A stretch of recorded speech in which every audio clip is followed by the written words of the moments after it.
à tous, alors on se retrouve aujourd'hui pour une nouvelle vidéo. Donc dans cette vidéo, je vais me fabriquer un comparateur d'allumage. Donc moi, pendant des années, j'ai utilisé une pige de calage, hein, comme beaucoup d'entre nous. Donc j'ai toujours bien réussi à faire mes réglages, hein. Après, à chaque fois, je mettais un petit peu embuté la petite molette là ici, pour dire d'être un peu plus fin. Et ça m'a toujours satisfait, mais avec l'âge on va dire que j'ai un peu du mal, il y a des fois à voir où sont les chiffres, et puis j'avoue que il y a des fois quand on doit refaire le réglage moteur monté, c'est pas tellement pratique, surtout sur une 103 ou une mob qui a un refroidissement liquide. Il y a des fois c'est pas évident d'aller voir le numéro qui est dessus, enfin bref.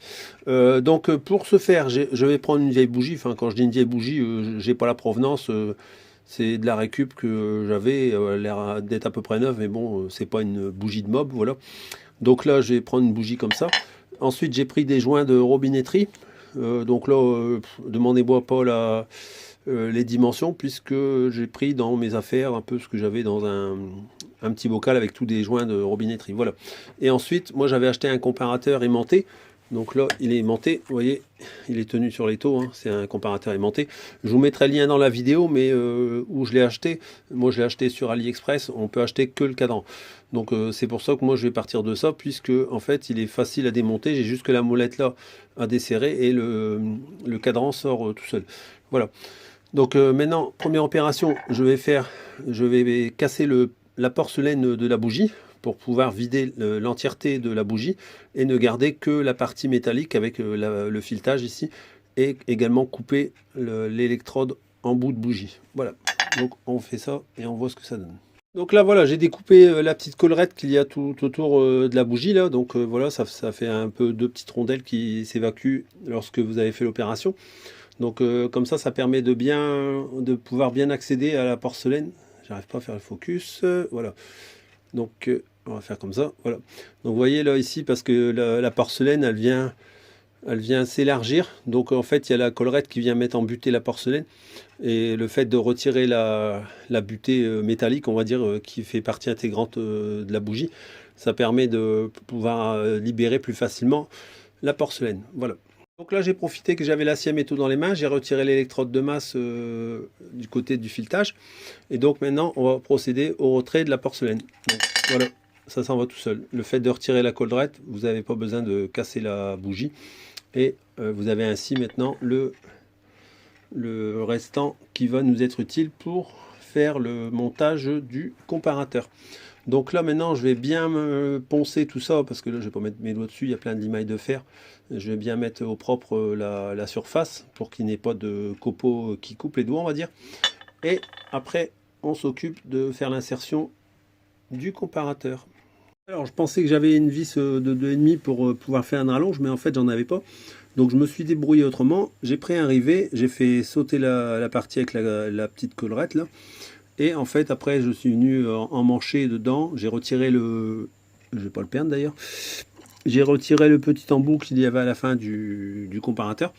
Et je suis venu j'ai poncé la tige en fait, de façon à ce que j'arrive à, on va dire, visser au moins un ou deux pas. Et là ça ne bouge pas du tout. Et le bout, je suis venu l'arrondir en le limant et ensuite en le ponçant au papier fort fin, ce qui me fait une tige plus longue. En attendant, si je décide par la suite de mettre une rallonge de comparateur, car ça existe, ça se trouve, en fait on peut mettre des longueurs différentes, on retire le petit bout fileté et on vient emmancher une rallonge en fait, voilà. Mais moi je pensais que cette vis là c'était le bon diamètre, mais c'était pas le bon diamètre. Donc voilà, donc pour cette partie là ça bouge pas, c'est bien maintenu, ça fera le travail. Donc ensuite ce que j'ai fait avec ma rondelle en caoutchouc, c'est que je suis venu l'insérer en force dedans, je l'ai percé aussi également, j'ai tout bien nettoyé bien sûr, et j'ai mis la rondelle en caoutchouc à fleurs, et donc ensuite je vais vous faire voir ce que ça donne une fois fini. Voilà, je l'ai emmanché dans le caoutchouc, donc je ne l'ai pas mis tout à fait à fond, sinon je ne vais pas réussir à tourner le cadran pour faire le réglage lorsque je voudrais faire l'office de comparateur d'allumage. Donc là je vais encore bien nettoyer tout le filetage là. Et donc là voilà, le comparateur est fonctionnel, donc je vous fais voir, voilà, vous voyez, tout simple et efficace. Donc ça bouge pas, hein. Le joint en fait, si vous voulez, il faut vraiment le percer de façon serrante pour dire que vous l'emmanchez à force le comparateur. Après, pour ceux qui veulent vraiment peaufiner le truc, vous pouvez mettre, faire un tarot sur les côtés ici avec des petites vis sans tête, des petites vis BTR sans tête, et puis vous en mettez une de chaque côté, et puis vous venez le serrer tout doucement. Ça peut, si ça peut vous rassurer, voilà. Mais moi ça bouge pas du tout, donc je vais laisser tel quel.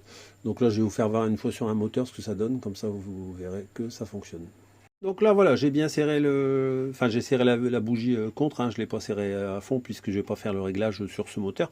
Il est démonté, donc j'ai pas besoin de régler d'allumage, mais je vous fais voir juste pour le principe dans la vidéo.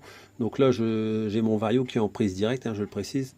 Donc vous voyez ici, là je suis en position relâchée, et dès que je vais aller en contact, l'aiguille va commencer à bouger. Et comme vous pouvez voir, le comparateur il est bien fixe, il bouge pas. J'essaye de pas bouger du tout la caméra.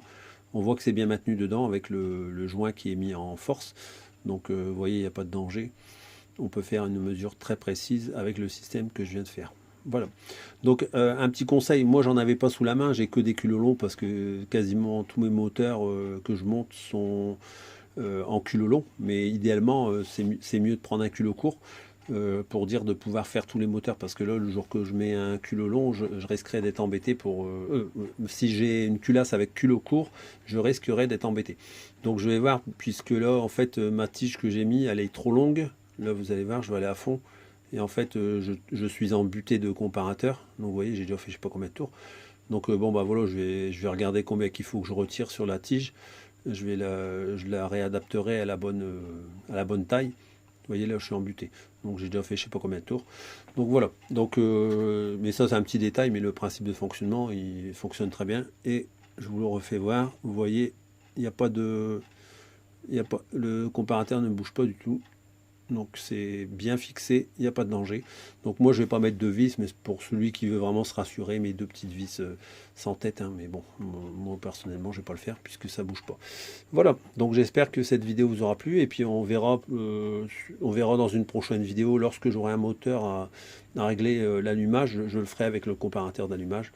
Et pourquoi pas faire une petite comparaison avec la bonne vieille pige de calage, pour voir, faire un test avec la pige de calage dans un premier temps, régler à la pige, et après le faire au comparateur pour voir vraiment la différence, si on perd plus ou moins un dixième, 2 dixièmes, enfin voilà, pour que vous sachiez un petit peu à quoi vous en tenir, et ça peut faire une bonne petite vidéo de comparaison comme ça. Voilà, je vous remercie bien de m'avoir écouté, à bientôt pour une nouvelle vidéo.